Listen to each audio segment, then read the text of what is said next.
Okay, ayan. Dito na tayo para makita nyo pa. Last 2 loads. Last 2 loads na lang. Yung nakaiwalay na lang at ito. Tsaka yung una. Tagi-isang load yung kinarga ko dito. Pero hindi mauubos. Okay, lagay natin dito. Para makita nyo naman. Dito banda. Yan. Kita nyo ba? Nadaliman ko para hindi malobat. Okay. Yan, 2 daanan lang to. Sa gilid, nagsalubong na. Kita ba? Madilim na. Sorry. Ganyan na para hindi mabaluktot. Let's go. Yan na, matigas na itong kwan natin. Mga nasa kwan to. 55 yung kwan nito. Ready tayo sa sunod para ma-stack natin ito sa susunod na italim natin. Alam na natin yung stack na CI. Hindi tayo nakukulang sa tansya. Ayan, naglulog na naman tayo.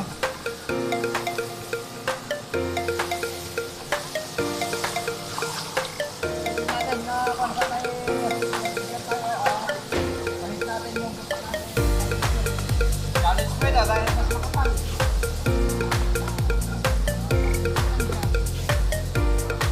Salamat po tayo sa department.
Hot.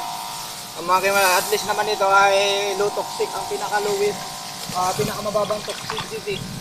Toxic nito. Good afternoon mga ka-farmers, at ito na, hindi na tayo nagmamadali ngayon. Tutuloy natin. Actually, mayroon pang 5 loads na hindi natin natapos at pipilitin po natin ipakita sa inyo. Ito yung gamit natin, green level lang, at napakainam po ito na bigay ng Department of Agriculture pa rin. Dahil hindi niya papatayin lahat ng mga insekto, kundi maiiwan yung mga iba't ibang mga beneficial insect. Yan siya. At mag-insecticide tayo para sa prevention ng mga borer. Okay? Yun sa rice. Ngayon, ang nakalagay dyan ay 1 to 3 or 30 ml, 1 to 3 kutsara. At meron tayong pinangkukan dito. Yan, para masundan nyo. Naglalagay ako ng 50. Okay, dinagdagan ko. Kasi mahina naman yung sprayer natin at 20 liters. Yan yung 50 ml. Lagay natin. Ayan na. Kita nyo, insecticide. Namuti. Tapos ang baho. Tapos naglagay na ako ng tubig. Ngayon, ito naman yung all-purpose natin dahil kailangan pa rin natin ng macro at micronutrients gaya ng NPK at zinc. At maglalagay tayo ng 5. 100 kasi ito. 1, 2, 3, 4. O halos 400. Hindi ko na pinupuno. 100 yung puno niyan. 5. Okay, 5. Tignan nyo na. Ayan, actual natin. Nag-mix na tayo para minsanan dahil nakakapagod din mag-spray. Tignan nyo, ang ganda ng pagka-mixing. Walang bubble, walang namuo. Kaya Sa compatibility ay compatible. Lagay natin para hindi matapon. Para maipakita ko sa inyo. Yan hahaluin pa rin natin yan pagkalagay natin. Yan, din na natin kakat para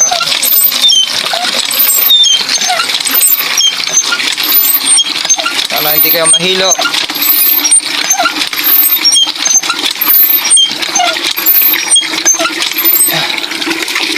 Okay, matatapos natin. Mabigat. Tapos muna. Okay, yan na. Ngayon, haluin ulit natin. Ganun po tayo. Ganun po yung proseso po natin. Gusto nyo tularan nyo. Kung ayaw nyo, ay wala tayong magagawa. Kung tayo YouTube channel, i-upload ulit natin ito sa Agritipid PH para matulungan natin lalo yung mga beginner. Okay, let's go. At maganda at hapon tayo tumira dahil matatapos talaga natin. Hindi palakas yung sikat ng araw kundi palubog. Ayan naka-ready yung mga flashlight natin. Andyan. Okay, pause muna. Tara. Yung stick po natin 2.5 meters. Tapos dati pa rin nakayuko, hindi ako gumagamit ng paunat na para kung mahangin, madali ko lang i-adjust. Okay, kakat natin dito. Makikita niyo standing crop. Dito na tayo, tapos ko na doon. At dahil pag ganito dapat hindi nyo makuhan, paside dapat cut para makon. Okay, ayan. Dito na tayo para makita nyo pa. Last 2 loads. Last 2 loads na lang. Yung nakahiwalay na lang at ito, tsaka yung una.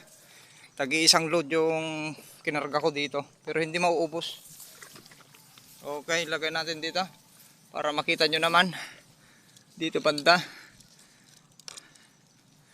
Yan. Kita nyo ba? Pinadaliman ko para hindi malobat. Okay. Yan. 2 daanan lang to. Sa gilid, nagsalubog na. Kita ba? Madilim na. Sorry. Ganyan na para hindi mabaluktot. Let's go. Yan na, matigas na itong kwan natin. Mga nasa kwanto. 55 yung kwan nito. Magre-reading tayo sa susunod para ma-stack natin ito. Sa susunod na itanim natin, alam na natin yung stack na CI. At least hindi tayo nakukulang sa distansya. Ayan, naglulog na naman tayo.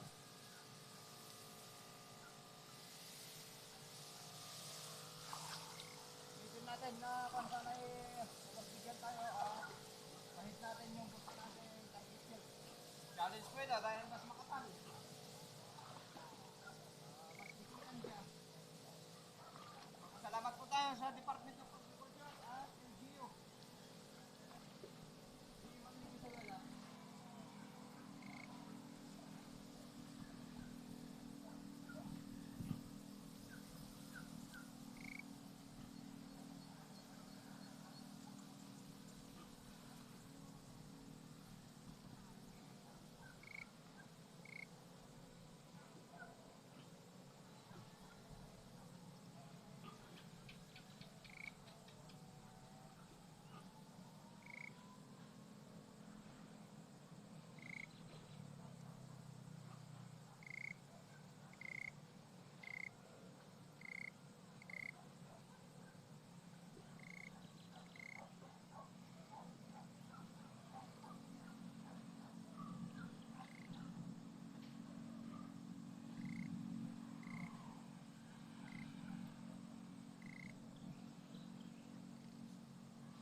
Okay, dito na para makita nyo. Lipat natin. Ako, sorry ulit. Mga kontong holder. O, yan na. Naka-play ba? Dito na sa gilid. Kunti na lang. Okay, dito. Laganin din dito para makita nyo. Gilid na lang. Kailang gabi na.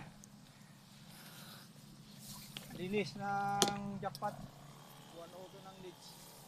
Company. May konting kwan na. Kunti-kunti na lang yung paabutan natin dito. Kaya na. So, ganyan na lang.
Okay, cut. Ayan na, nakikita nyo. Ilalas na natin doon dito na para makita nyo. Ilayo natin para makita nyo kung magpulyar. Okay, sharing skiring.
Okay, dito na tayo. Ilalas na lang natin ito.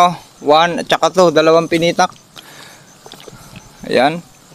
Yung palay natin, kabilis na buminat. Dito na tayo. I-install ko dito para makita nyo pa rin. Ayan. Sana ay makita nyo. Sana hindi malubat kasi nagluloko na itong battery ng CP po natin, cellphone. Okay. Tara. Sharing is caring. Ayan. May hangin konti kaya ang ganda ng nozzle natin na nakayoko dahil pwede natin kontrolin.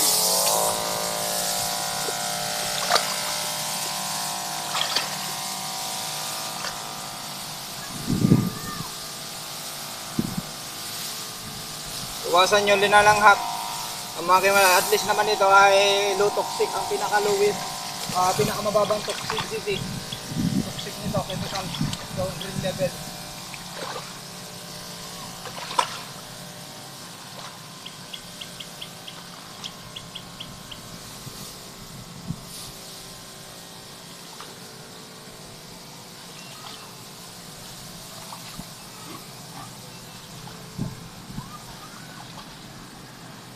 Okay mga Agritipid Systems, ito na ang final na pagdadamo natin. Para makita nyo, pupunta tayo mamaya doon, idadala natin yung holder. Mayroon lang akong tatanggalin dito, yung nakita ko kanina. Naglagay ako ng kawayan para makadaan tayo dito. At yan. At kunin natin yung ang lalaki na. Yan na yung inbreed natin. Kapal na.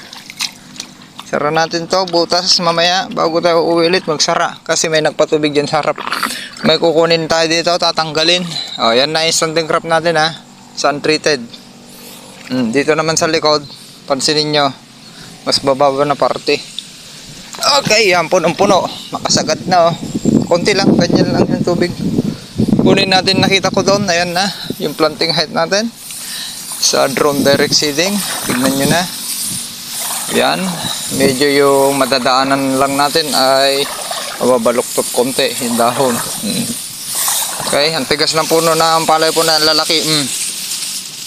Sa lalaki, titigas na yan, papunta na tayo sa patigas. Dito tayo. Dito lang yung mga tinatanggal ko. Kadalasan nandito lang sa tabi ng kanal. Tignan nyo yung puno ng parsangan laki. Pati damo natin ang lalaki. Yan yung barsanga, muta. Yan yung hanap tayo mamaya ng marapagay. Papakita ko sa inyo gaano katigas yung puno na marapagay. Katangkad. Hindi ko pa pala nadaanan to banda. Ganyan lang.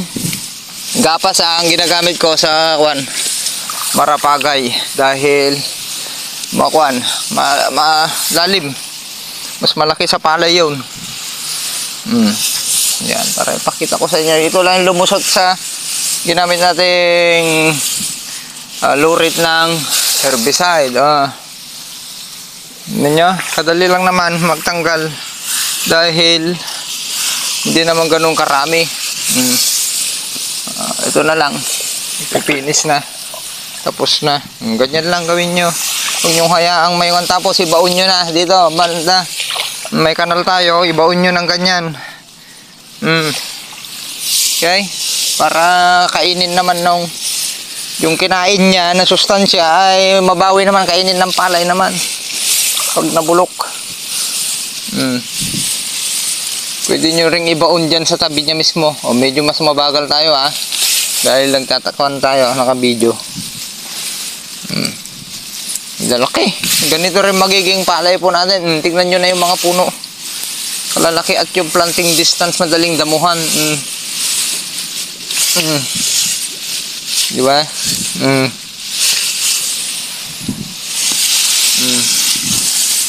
Yan tinatanggal ko. Madali na lang kasi kitang-kita na. Mas maunang tumangkad.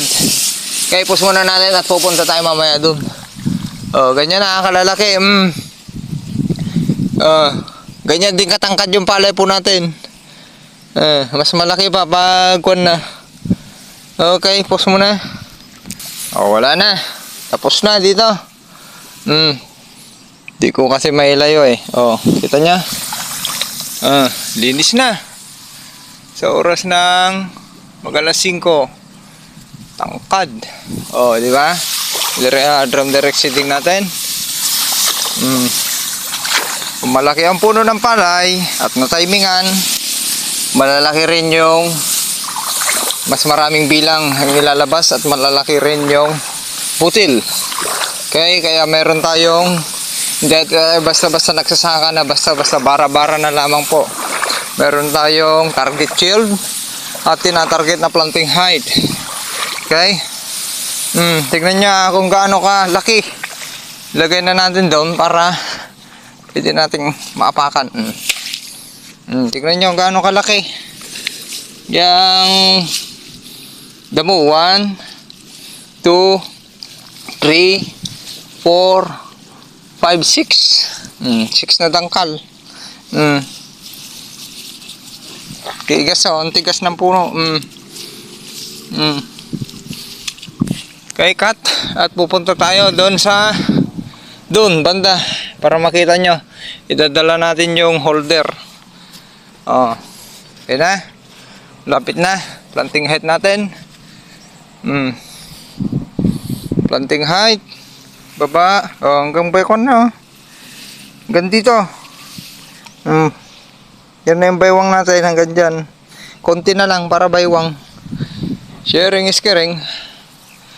Cut na natin dito at pupunta tayo doon.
Galing ha. Luwang. Nagaan po natin para makapag-ayos pa tayo ng pilapil bago tayo pupunta dun sa Quezon. Para matapos natin yung